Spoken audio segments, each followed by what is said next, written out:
জানা গেল বাংলাদেশি জাহাজ এমভি আবদুল্লাহ ছেড়ে দেওয়ার মূল কারণ কি।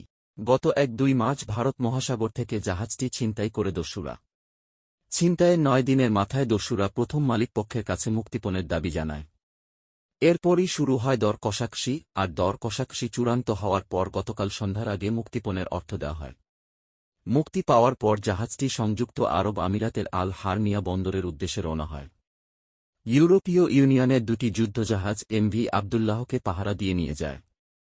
জানতে চাইলে কেএসআরএম গ্রুপের প্রধান নির্বাহী কর্মকর্তা মেহেরুল করিম আজ রোববার দুপুরে নগরের আগ্রাবাদে কেএসআরএম কার্যালয়ে সাংবাদিকদের বলেন, কেনিয়া, যুক্তরাজ্য, যুক্তরাষ্ট্র ও সোমালিয়ার আইন অনুযায়ী জাহাজটি সমঝোতার সব প্রক্রিয়া বৈধভাবে হয়েছে। সমঝোতার শর্ত অনুযায়ী অনেক বিষয় প্রকাশ করতে পারব না আমরা। তবে ৩ ব্যাগে কত ডলার ছিল তা নিয়ে মালিকপক্ষ কোনো কিছু না জানালেও একাধিক সূত্রে নানা তথ্য মিলেছে। সোমালিয়ার স্থানীয় গণমাধ্যমে বিষয়টি নিয়ে সংবাদ প্রকাশ হয়েছে। এসব সংবাদ মাধ্যমে দাবি করা হয়েছে সোমালিয়ার দস্যুরা ৫ মিলিয়ন বা ৫০ লক্ষ ডলার মুক্তিপণ পেয়ে জাহাজটি ছেড়ে দিয়েছে। গতকাল শনিবার সন্ধ্যার আগে উড়োজাহাজ থেকে জিম্মি বাংলাদেশি জাহাজ এমভি আবদুল্লাহর পাশে ৩টি ব্যাগ ফেলা হয়। ডলার ভর্তি এসব ব্যাগ পাওয়ার ৮ ঘণ্টা পর, অর্থাৎ বাংলাদেশ সময় শনিবার দিবাগত রাত ৩টা ৮ মিনিটে জাহাজটি থেকে দস্যুরা নেমে যায়।